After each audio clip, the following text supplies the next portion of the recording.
Yan. Ano pala ngayon? October, malapit na magkatapusan. Ang piyesta pala dito sa Manukan is November. Kaya yung peryahan, eto na. Andito na sila.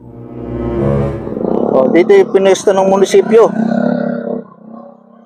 Kaya nagtataka ko, ba't dito nilagay sa may harapan ng merkado? Yung pupwesto ng peryahan, parking yan para dito sa merkado. O ngayon, nilagay nila ang peryahan dito, saan paparada ngayon ng mga bibili, may dalang sasakyan. Luko-luko talaga yung munisipyo na to eh.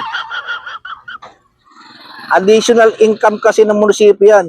Alam ang pupwesto dito ang peryahan, din uupa, babayad dito sa munisipyo. Kita na naman yan.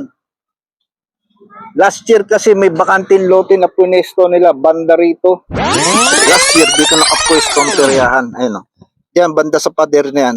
Diyan yung Ferris wheel, tapos may isa pang rides dito. Parang 3 ang rides last year. Ayan. Malaki itong bakanting lote, tapos banda rito. Diyan yung mga ibang palaro, yung mga games, bingo, ganun. May mga sugal. Kaya yung sugal naman, di nawawala yan sa peryahan, yung mga color games.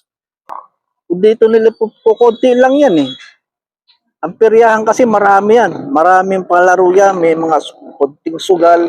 Tapos itong gilid na to, ayun, puro ukay-ukay. Hanggang doon sa likod yan, ng merkado, itong building na to. Paikot.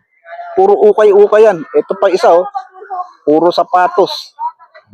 Hanggang ano yan, hanggang third week ata ng November, ang celebration ng piyesta rito eh. Ayan. Comment down below. Ano masasabi nyo dyan, Tignan nyo. Para sa akin, mali yan eh.